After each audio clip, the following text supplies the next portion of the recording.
Assalamualaikum warahmatullahi wabarakatuh. Bagaimana saumnya Rasulullah dan para sahabat? Saumnya Rasulullah dan para sahabat itu ada dua. Saum Rasulullah dan para sahabat itu ada dua esensinya. Yang pertama adalah al-imsak, yang pertama adalah menahan diri, dan yang kedua adalah al-jud, dermawan atau menyuburkan diri dengan amal soleh. Jadi ya, satu sisi ditahan, satu sisi lain jangan ditahan, disuburkan justru. Jadi al-imsak wal-jud, ya, satu sisi kita menahan diri, satu sisi kita menyuburkan dengan amal soleh. Apa yang perlu ditahan? Rasulullah dan para sahabat saat itu yang ditahan adalah dua. Satu anil mufattirat, dua yang kedua adalah anil muhlikat. Dari segala sesuatu yang membatalkan saum. Itu al-mufattirat. Yang kedua adalah al-muhlikat. Menjaga diri, menahan diri atau al-imsak anil muhlikat. Menjaga diri dari segala sesuatu yang bisa merusak nilai dan pahala saum. Jadi kalau yang satu ini tidak sah, batal saumnya, karena termasuk kepada mufattirat, pada yang membatalkan saum. Kalau al-muhlikat tidak membatalkan saum, tapi saumnya tidak bernilai apa-apa. Saumnya sah secara fikih, tetapi tidak memiliki nilai dan pahalanya kosong. Tentang Rasulullah SAW menahan diri, karena saum itu esensinya adalah menahan diri dari yang membatalkan. Ini ada hadis dari Umamah Al-Bahili, qala sami'tu Rasulullah SAW yaqul. Rasulullah SAW berkata, bainama ana naim id atani rajulani faqada bidob ayya fa'ataya bi jabalan wa'ron faqolali is'ad. Jadi aku mendengar, kata Umamah Al-Bahili, mendengar Rasulullah SAW bersabda, ketika aku sedang tidur, kata Rasulullah, ketika aku sedang tidur, tiba-tiba ada dua orang laki-laki dalam tidurnya Rasulullah, berarti dalam mimpinya, mendatangiku, kemudian memegangi kedua lenganku, kemudian membawaku ke sebuah gunung yang terjal. Kemudian keduanya berkata kepadaku, is'ad, naiklah ke gunung tersebut. Fakultu, maka aku, kata Rasulullah, ini la utikuhu, aku tidak sanggup, aku tidak bisa naik ke gunung itu karena terjalnya. Fakola, maka kedua orang itu kemudian berkata, ina sanusahiluhu laka pasoidtu, kami, kata dua orang tersebut, akan membuat kamu mudah. Kemudian pasoidtu, aku, kata Rasulullah, naik ke atas gunung terjal itu. Hatta idza kuntu fi sawail jabali id ana bi aswati sadid. Kemudian ketika aku berada di tengah gunung, jadi ketika naik ke atas gunung, kemudian berada di tengah-tengahnya, tiba-tiba aku mendengar suara-suara yang keras. Maka aku bertanya, ma hadhil aswat, suara apa ini?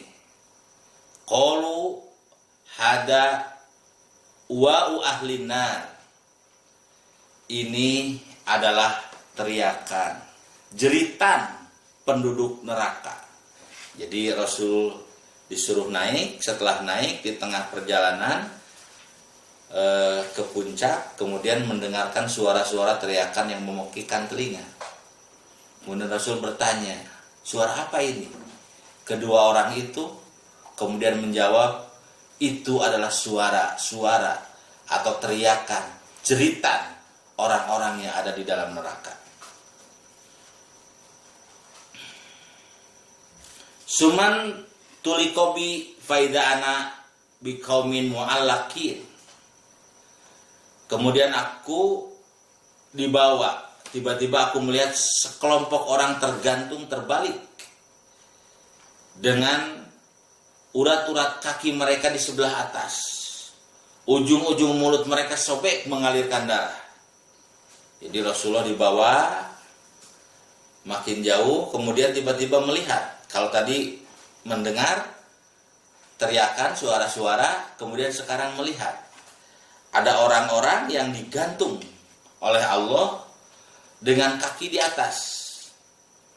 Dan ujung-ujung mulut mereka sobek serta mengalirkan darah, bercucuran. Maka Rasulullah bertanya, "Man haula?" Siapa mereka itu? Kemudian kedua orang itu menjawab, "Haula'i, mereka adalah alladina yuftiruna, orang yang membatalkan saum qabla tahillahus saumihim, sebelum dihalalkan atas saumnya."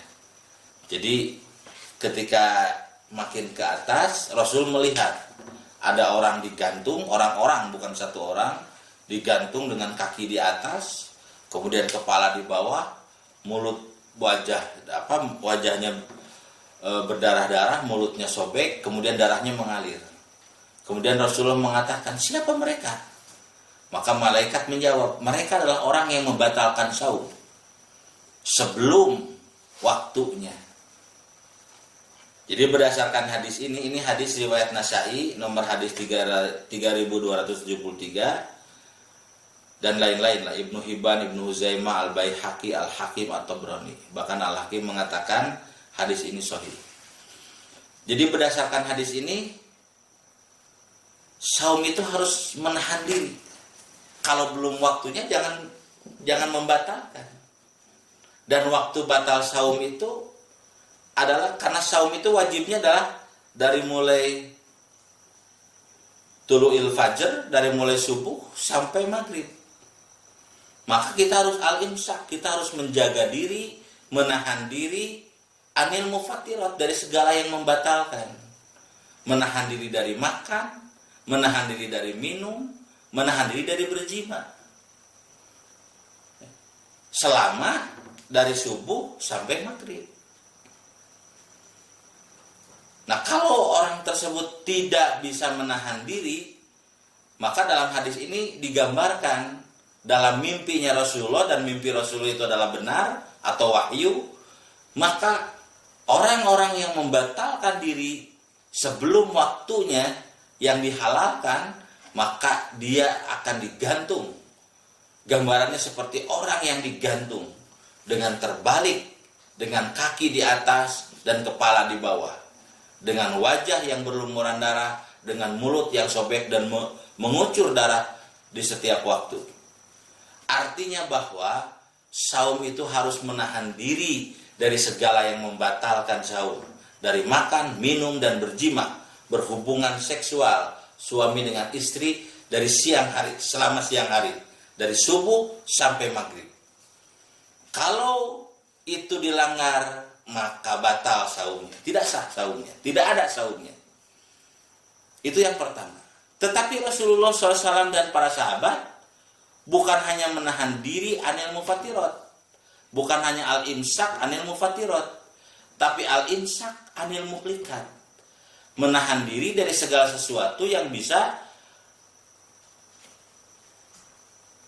menghancurkan nilai dan pahala orang yang melaksanakan saum.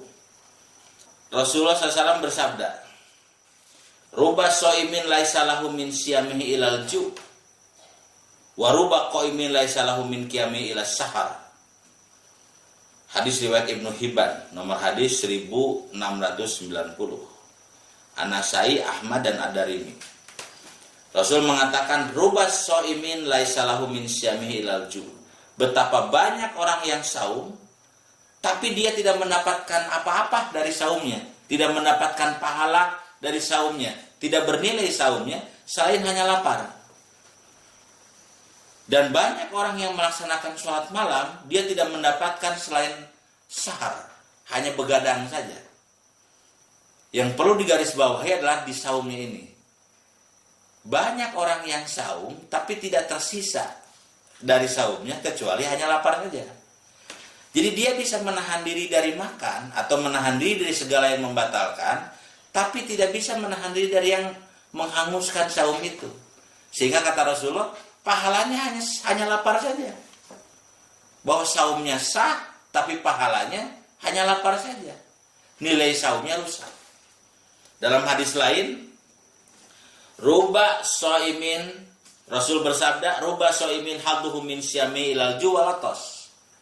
Banyak orang yang saum, tapi tidak tersisa dari saumnya kecuali hanya lapar dan dahaga saja. Hadis riwayat Ahmad, Ibnu Huzaimah, dan riwayat At-Tabrani. Di dalam hadis ini sama seperti hadis yang pertama. Kata Rasulullah, banyak orang yang saum, banyak sekali orang yang saum, tapi hanya mampu menahan diri dari lapar, menahan diri dari makan sehingga lapar, menahan diri dari minum sehingga haus. Sah saumnya, tapi tidak tersisa dari saumnya kecuali hanya itu, hanya lapar dan hausnya saja. Karena dia tidak bisa menjaga diri dari segala sesuatu yang akan menghancurkan saumnya. Al-imsak anil muhlikat. Kemudian dalam hadis yang lain, Rasulullah SAW bersabda, as-saumu junnatun. Saum itu perisai. Perisai dari segala sesuatu, dari dosa, dari segala sesuatu yang mencelakakan, dan perisai dari api neraka.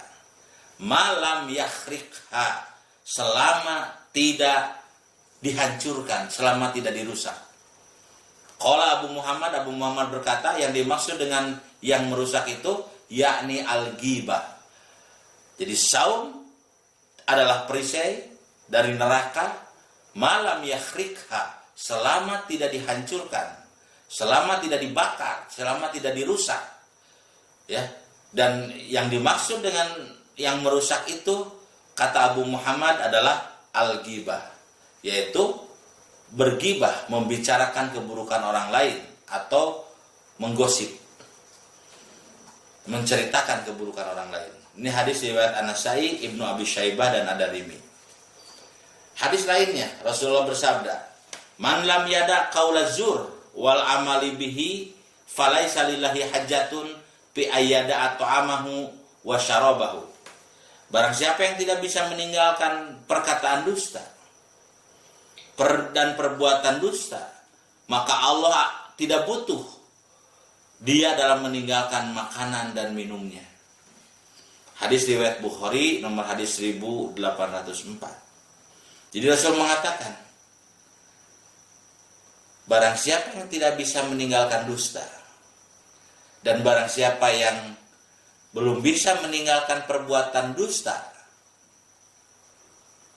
maka Allah tidak butuh terhadap dia karena meninggalkan makan, karena meninggalkan minum. Jadi hadis ini menegaskan bahwa ada hal, ada dosa, ada kesalahan yang dilakukan oleh seseorang, misalnya berdusta, misalnya bergibah. Jadi orang itu saum, sah saumnya, dengan menahan diri dari yang membatalkan, tetapi dia tidak bisa menahan diri dari yang menghancurkan. Yang menghancurkan adalah dusta, gibah, ya. Artinya segala bentuk dosa dan kesalahan yang dilakukan oleh seluruh anggota badan kita dan yang dilakukan oleh hati.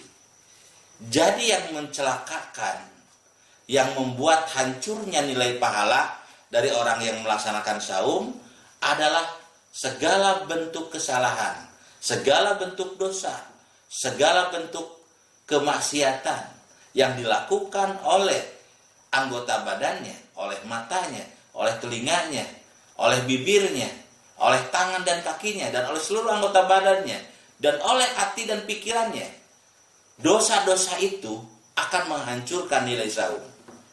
Saumnya diterima, tapi pahalanya tidak. Artinya saumnya tidak berpahala. Saumnya tidak bernilai di sisi Allah Subhanahu wa ta'ala, kecuali hanya lapar dan dahaga saja.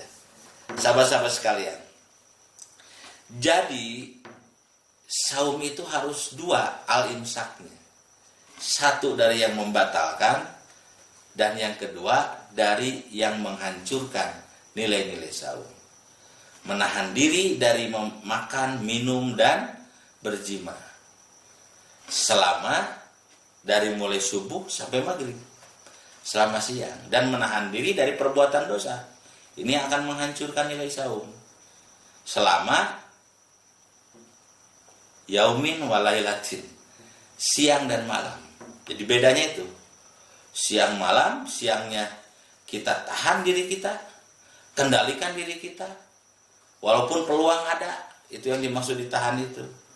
Tetapi kita coba tahan, kita jaga, jangan sampai berbuat dosa ketika melaksanakan saum. Ketika melaksanakan, artinya dan itu dilakukan di siang dan malamnya, di seluruh waktu-waktu selama bulan Ramadan. Ya. Jadi saum yang sukses adalah saum yang al-imsak anil mufatirat dan imsak anil muhlikat.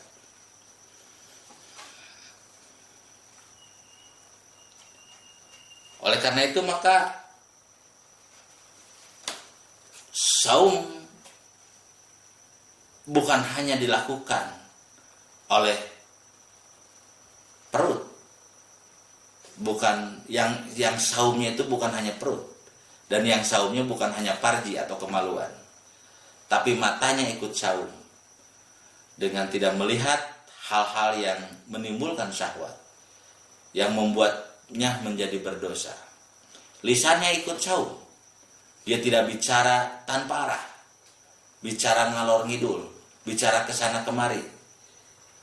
Dia juga tidak berbicara dusta, tidak namimah, berbicara yang menimbulkan perselisihan, atau disebut istilahnya dengan mengadu domba.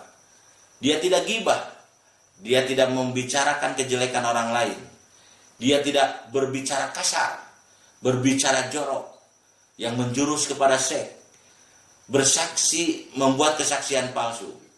Kemudian lisannya dijaga dari menghina, dijaga dari bertengkar. Bahkan apabila ada yang mengajak bertengkar, maka jawabannya adalah ini soim, ini soim. Falyakul ini soimun, ini soimin. Aku sedang saum, aku sedang saum. Artinya tidak dilayani. Begitulah Rasulullah dalam melaksanakan saum. Dan begitulah para sahabat dalam melaksanakan saum. Jadi bukan hanya menjaga diri dari yang membatalkan, tapi juga menjaga diri dari yang mencelakakan. Yang mencelakakan adalah seluruh dosa yang dilakukan oleh anggota badan. Dan juga hati. Dan juga hati dan pikiran. Jadi hati dan pikiran dijaga dari memikirkan duniawi. Dunia dalam pengertian kulu amalin, waniatin, wafi'lin, layan fabadal mamat. Seluruh niat, seluruh perkataan, seluruh ucapan yang tidak bermanfaat untuk kehidupan kita di akhirat. Jadi selama Ramadan kita jaga hati kita, jaga pikiran kita untuk tidak memikirkan dunia, untuk tidak memikirkan hal-hal yang tidak bermanfaat untuk akhirat. Tidak berpikir atau tidak bercita-cita rendah, cita-cita angan-angan rendah, yaitu bercita-cita maksiat. Di siang-siang berpikir makan es campur misalnya. Makan es campur itu kan berarti siang batal melaksanakan saumnya. Kalau dilaksanakan. Ya, tapi ini di pikiran. Kemudian di pikiran itu diperpanjang dan lain sebagainya. Itu pun dijaga untuk tidak dilakukan. Pokoknya Ramadan semata-mata lillah, hanyalah untuk Allah Subhanahu wa taala. Itu satu sisi. Jadi satu sisi Rasulullah melaksanakan saum al-imsak. Tapi atau menahan diri. Di sisi lain Rasulullah justru al-jud. Al-jud itu artinya dermawan, murah hati, atau dalam bahasa yang sederhana dia menyuburkan, tidak menahan diri. Ya, Rasulullah SAW bersabda dalam hadis riwayat yang disampaikan oleh Ibnu Abbas, Karena Rasulullah SAW ajwa dan nas. Rasulullah SAW itu orangnya adalah paling dermawan. Manusia paling dermawan adalah Rasulullah. Paling murah hati. Wa kana ajwadu yakunu fi Ramadan hina yalqahu Jibril. Apalagi ketika bulan Ramadan. Apalagi ketika bertemu dengan Jibril. Wa kana yalqahu fi kulli lailatin min Ramadan fayudarisuhul Quran. Dan beliau bertemu dengan Jibril di setiap malam pada bulan Ramadan. Fayudarisuhul Quran. Maka beliau bertadarus Al-Quran di depan Jibril. Pala Rasulullah SAW ajwada bil khair minar rih al-mursalah. Maka sifat murah hati dan dermawannya Rasulullah melebihi dermawannya hembusan angin. Jadi Rasulullah itu kalau dalam saum, kalau di bulan Ramadan, Rasul itu ajwadun nas, kata Ibnu Abbas, ya. Tetapi ketika menghadapi bulan Ramadan, lebih-lebih dia dermawan, ya, murah hati, ya. Dan apalagi kalau di setiap malam bertemu dengan Jibril, maka kedermawanannya itu seperti hembusan, melebihi daripada hembusan angin. Ini hadis riwayat Bukhari dan Muslim, juga hadis riwayat Nasai. Jadi dalam hal ini, satu sisi kita saum Rasulullah itu ditahan dari segala yang membatalkan dan segala yang merusak nilai saum. Tapi di sisi lain, Rasulullah itu tidak menahan, malah menyuburkan. Maka Rasulullah, saumnya Rasulullah, Ramadannya Rasulullah adalah al-jud, menyuburkan dan menyibukkan diri dengan amal soleh. Amal soleh apa yang dilakukan? Al-jud bil amali soleh. Jadi Rasulullah dan para sahabat sengaja menyibukkan dengan amal soleh. Jadi saum itu bukan hanya diam dan menahan diri, tapi juga harus sibuk, al-jud dan dermawan, sibuk melaksanakan amal soleh. Amal soleh apa yang dilaksanakan di bulan Ramadan? Ada yang khusus dan ada yang umum. Yang khusus misalnya adalah membaca, mempelajari dan menghafal Al-Quran. Seperti riwayat yang tadi disampaikan, Rasulullah adalah orang yang paling dermawan. Dermawan dalam beramal soleh, murah hati dalam beramal soleh, murah hati dalam mensodakohkan hartanya, menginfakkan hartanya. Lebih-lebih kalau sudah datang bulan Ramadan.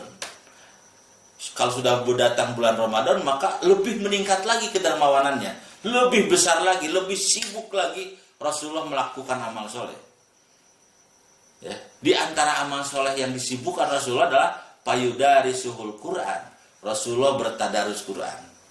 Rasulullah membaca Al-Quran, mempelajari Al-Quran, dan menghafalkan Al-Quran di depan Jibril. Maka kalau saum kita seperti saumnya Rasulullah, insya Allah akan mencapai takwa. Dalam pengertian, ya tentu susah untuk seperti Rasulullah, tetapi mendekati apa yang dilakukan oleh Rasulullah dan para sahabat, yaitu beramal soleh yang pertama, yaitu membaca Quran, menghafalkan Quran, mempelajari Al-Quran, dan mengamalkan Quran pada bulan Ramadan. Membaca Al-Quran kalau bisa diagendakan, direncanakan sampai tamat, atau dalam bahasa lain khatam Al-Quran. Mau khatam 2 kali, mau khatam 3 kali, mau khatam 4 kali, silakan. Karena kedermawanan Rasulullah pada bulan Ramadan melebihi dermawannya angin yang berembus. Jangan sampai kita sudah dewasa, sudah belasan tahun, sudah puluhan tahun dari balik, tapi belum pernah melaksanakan, menghatamkan membaca Quran. Karena tidak pernah diagendakan, karena tidak pernah bersungguh-sungguh untuk membaca Al-Quran. Tapi membaca paper atau buku yang tebal-tebal, melebihi tebalnya Quran, bisa terbaca dan khatam.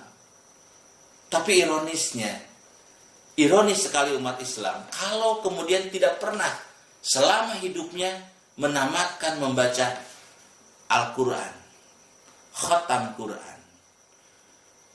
Jadi cobalah rencanakan untuk bulan Ramadan ini, bulan Ramadan 1441 Hijriah ini, untuk menamatkan Al-Quran. Setiap sholat, setiap malam, setiap subuh baca Quran. Dan itu adalah amal soleh yang khas pada bulan Ramadan. Kemudian selain membacanya juga mempelajari. Mempelajari satu surat, mempelajari 2 surat, atau mengikuti kajian online ini adalah salah satu upaya dari berbagai upaya untuk mempelajari Al-Quran. Kemudian harus ada sebagian yang dihafal Al-Quran ini. Harus ada sebagian yang dihafal. Karena menghafal sudah berarti otomatis di dalamnya membaca. Sudah berarti otomatis di dalamnya murojaah, mengulang-ulang bacaan. Bukankah setiap huruf yang dibaca 10 kebaikan? Kalau kita membaca bismillah, sudah berapa huruf di dalam surat, dalam kalimat bismillah itu? Sudah banyak sekali pahala dan nilai yang bisa kita raih dengan membaca Al-Quran. Jadi amalan khas pada bulan Ramadan untuk disuburkan diantaranya adalah tilawah dengan membaca Al-Quran. Membaca, mempelajarinya, dan menghafal Al-Quran. Kemudian yang khas di bulan Ramadan adalah melaksanakan Qiyamul Ramadan. Qiyamul Ramadan adalah Qiyamul Lail di bulan Ramadan. Qiyamul Lail di bulan Ramadan adalah salat malam pada bulan Ramadan. Ya, seperti salat tahajud, tetapi dilaksanakan di bulan Ramadan. Ya. Rasulullah SAW bersabda, An Abi Hurairah radhiyallahu anhu qol, man shoma Ramadan imanan wa ihtisaban ghufira lahu ma taqaddama min danbi. Hadis riwayat Bukhari. Kata Rasulullah, barang siapa yang salat pada malam Ramadan, Qiyamul Ramadan, dengan iman dan semata-mata mengharapkan ridho Allah, maka akan diampuni dosanya yang telah lalu. Maka salah satu amalan yang khas pada bulan Ramadan adalah Qiyamul Ramadan. Tidak ada Qiyamul Syawal, tidak ada Qiyamul Dzulqa'dah, Dzulhijjah. Yang adalah Qiyamul Ramadan. Ya. Dan ini adalah khas. Ya, amalan yang khusus ada pada bulan Ramadan. Pada bulan lain Qiyamul Lail bisa dilaksanakan, tetapi nilai dan pahalanya berlebih pada bulan Ramadan. Oleh karena itu ini juga sesuatu yang harus diagendakan oleh kita. Diagendakan untuk tidak bolos satu malam pun untuk melakukan Qiyamul Lail pada bulan Ramadan atau Qiyamul Ramadan, atau disebut dengan tarawih. Ya, sholat dilaksanakan dengan istirahat di setiap selesai sholat. Misalnya 4 rakaat istirahat sambil berdoa, sambil berzikir. Setelah 4 rakaat berikutnya istirahat lagi sambil berdoa, sambil berzikir. Tidak langsung dilaksanakan sholat berikutnya. Baru kemudian witir 3 rakaat. Setelah itu istirahat lagi. Makanya kemudian disebut dengan istilah sholatut tarawih. Kemudian yang khas di bulan Ramadan adalah sedekah. Ya, seperti yang hadis yang kita bacakan tadi, karena Rasulullah ajwadan nas wa kana ajwadu ma yakunu fi Ramadan. Rasul ajwad, al-jud, ya, orang yang dermawan. Manusia paling dermawan adalah Rasulullah. Dia murah hati untuk mengeluarkan harta, dia murah hati untuk beramal soleh. Dalam mengeluarkan harta, kata dalam hadis itu, Rasul adalah orang yang paling murah dalam berderma, paling murah dalam melaksanakan bersedekah, paling gampang tersentuh hatinya apabila melihat orang kesusahan, mengeluarkan hartanya. Ya. Wa kana ajwadu yakunu fi Ramadan, dan beliau lebih lagi dermawannya apabila masuk di bulan Ramadan. Di dalam hadis yang lain dikatakan apabila kita memberi makan, memberi buka kepada orang yang berbuka, maka pahala kita sama dengan orang yang sahur tersebut. Jadi Ramadan ini harus dijadikan setiap hari sedekah. Walaupun dengan memberi makanan, minuman terhadap orang yang berbuka. Setiap hari sedekah, setiap hari berinfak, dan pada ujung harinya kita melakukan zakat fitrah, zakat mal. Ini adalah yang khas pada bulan Ramadan dan harus digemarkan, harus diagendakan, harus direncanakan. Bulan Ramadan adalah bulan bagi kita untuk bersedekah. Kemudian pada bulan Ramadan yang khas amal soleh pada bulan Ramadan adalah i'tikaf. I'tikaf adalah berdiam di masjid dan menghanyakan beribadah kepada Allah, menafikan interaksi sosial, interaksi manusia. Jadi Rasulullah SAW dalam salah satu hadisnya, karena Nabi SAW ya'takifu fi kulli Ramadan asyrata ayyamin.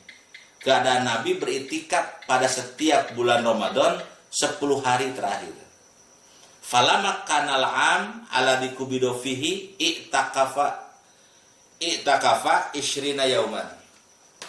Namun pada tahun beliau wafatnya, beliau beritikaf 20 hari. Jadi sebelum wafat, ya, Rasulullah kalau biasanya 10 hari beritikaf di bulan Ramadan, maka menjelang wafatnya Rasulullah beritikaf 20 hari.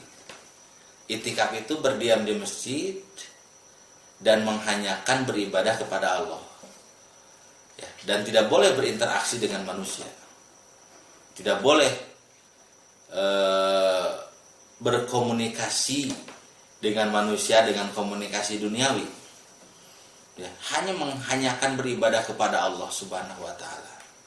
Walaupun mungkin dalam kesempatan saat ini beritikaf agak kesulitan, ya, karena beberapa masjid ditutup termasuk untuk melaksanakan i'tikaf. Inilah beberapa amal soleh yang harus digemarkan, dialjur, didermawankan, disuburkan, jangan ditahan di bulan Ramadan, ya. Dan amal soleh lainnya, ya, amal soleh lain. Jadi setelah kita mengagendakan mempelajari, membaca dan menghafal Quran setiap hari selama bulan Ramadan, membaca bagaimana sampai khatam pada bulan Ramadan, kemudian mempelajarinya satu surat, dua surat, atau satu ayat, dua ayat, diagendakan, direncanakan, kemudian menghafalnya. Berapa ayat yang akan dihafal di bulan Ramadan targetnya, ya, kalau ingin saum kita bernilai sebagaimana saumnya orang-orang sebelum kalian. Yang kedua, amal soleh yang kedua adalah qiyamul Ramadan. Coba agendakan di setiap hari, di setiap malam untuk melaksanakan qiyamul Ramadan. Mau berjamaah, ya, ataupun mau sendirian atau bersama keluarga. Pokoknya dalam setiap malam tidak boleh kita lewatkan untuk melaksanakan qiyamul Ramadan. Tidak ada lagi qiyamul Ramadan selain di bulan Ramadan, ya. Yang ada di bulan lain adalah qiyamul lail biasa, ya. Itu pun sudah besar pahalanya, apalagi di bulan Ramadan khusus diberi istilah dan nama khusus qiyamul Ramadan, ini pahalanya sangat besar. Sehingga fasilitas yang Allah berikan Ramadan jangan sampai satu malam pun dilewatkan tanpa qiyamul Ramadan, tanpa melaksanakan sholat tarawih. Kemudian sedekah. Ini juga khas di bulan Ramadan untuk memperbanyak sedekah. Direncanakan, diagendakan, dan harus dievaluasi setiap hari untuk melaksanakan sedekah, untuk melaksanakan infak. Kemudian yang khas di bulan Ramadan, amal soleh yang perlu disuburkan di bulan Ramadan, terutama di 10 hari terakhir, bahkan Rasulullah menjelang wafatnya 20 hari terakhir, di hari siang malamnya selama 10 hari, selama 20 hari melaksanakan i'tikaf. Kalau tidak bisa direncanakan 10 hari atau 20 hari, rencanakanlah seminggu, rencanakanlah sehari minimal, ya, berdiam diri di masjid dan menghanyakan untuk beribadah kepada Allah Subhanahu wa Ta'ala, serta menafikan interaksi sosial dengan yang lainnya. Dan ada yang umum itu amal soleh yang tidak khas di bulan Ramadan, tapi di bulan Ramadan Allah jadikan amal yang sunat menjadi seperti wajib. Dan yang wajib 70 kali lipat. Ya, jadi silakan diagendakan setelah ini. Ya, apakah akan melaksanakan duha, sholat duha di setiap waktu duha, di setiap bulan Ramadan? Apakah akan melaksanakan sholat tarawih, setiap sholat tarawih 10 rakaat, 12 rakaat di setiap waktu sholatnya itu kemudian direncanakan setiap hari. Itulah Rasulullah al-jud bil amali soleh. Bukan hanya amal soleh, tapi Rasulullah sampai kepada amal, ya, sampai kepada amal soleh yang tertinggi. Apa amal soleh yang tertinggi? Yaitu amal jihad. Jadi jihad adalah amal soleh, tapi amal soleh yang tertinggi. Jalan tercepat untuk bertemu dengan Allah, jalan yang tercepat untuk menemui, untuk mencapai derajat syahid. Ya. Dalam Al-Quran surat 8 ayat 41 Allah berfirman, In kuntum amantum billah wa ma'anzalna ala abdina yaumal furqan yaumal taqal jam'an wallahu ala kulli syai'in qadir. Surat Al-Anfal ayat 41. Jika kalian beriman kepada Allah dan kepada apa yang diturunkan, apa yang kami turunkan, yaitu Al-Quran, kepada hamba-hamba kami, Yaumal Furqan, yang turun pada hari Furqan. Hari Furqan adalah Yaumal Taqal Jam'an. Hari Furqan adalah hari di mana umat Islam dengan orang musyrik bertemu. Pasukan muslim dengan pasukan kafir bertemu dalam perang Badar. Itu terjadi pada bulan Ramadan. Wallahu ala kulli syai'in qadir, dan Allah atas segala perkara, atas segala sesuatu maha berkuasa. Ayat ini memuat satu khabar, satu berita bahwa Quran diturunkan bertepatan dengan tanggalnya pertemunya dua pasukan perang, yaitu dalam perang Badar. Ya, dalam perang Badar.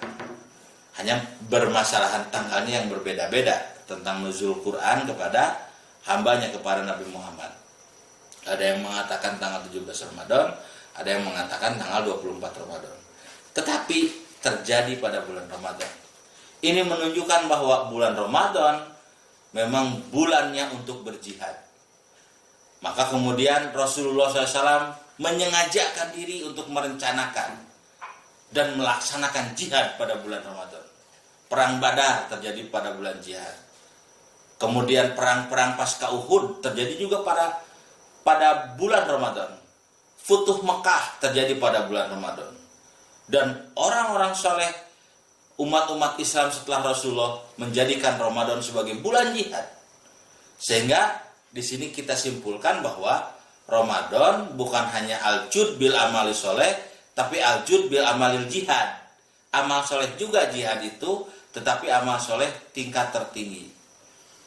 Ya, mudah-mudahan saum kita meniru Rasulullah dan para sahabat, yaitu al-imsak bil mufattirat, menjaga diri dari yang membatalkan, al-imsak anil muhlikat, menjaga diri dari yang merusak saum, al-jud bil amali soleh, mendermawankan untuk melaksanakan amal soleh yang khas ataupun yang umum, dan al-jud bil amal jihad, melaksanakan, menyuburkan diri dengan amal jihad. Yang keempat dalam ayat itu, la'allakum tattaqun. Ini yang terakhir, ya. La'allakum tattaqun mungkin akan dibahas dalam pertemuan yang akan datang. Tetapi pada intinya bahwa kalau saum kita seperti saumnya Rasulullah dan para sahabat, kita menguswah kepada orang-orang sebelum kita, yaitu Rasul dan para sahabat, maka akan sampai kepada derajat takwa dan mengambil ibroh atas prinsip pelaksanaan syariat, atas prinsip syariat pelaksanaan saum kepada umat Islam sebelum Nabi Muhammad, yaitu Nabi Adam, Nabi Nuh dan umatnya, sampai Nabi Isa dan umatnya. Maka kalau saum kita seperti Rasulullah dan para sahabat, bukan hanya menjaga diri dari yang membatalkan saum, tapi sampai kepada al-jud bil amalil jihad, maka saum kita akan sampai pada derajat takwa. Itu pasti. Allah berfirman, la'allakum tattaqun. Dan insya Allah dalam hal dalam tujuan takwa ini akan kita bahas, ya, kita kupas di dalam materi at-thariqah ila taqwa, jalan-jalan menuju kepada ketakwaan. Ini saja yang bisa saya sampaikan, mudah-mudahan bermanfaat bagi kita semua. Billahi fisabil haq. Wassalamualaikum warahmatullahi wabarakatuh. Innahum fityatun amanu bi rabbihim wa zidnahum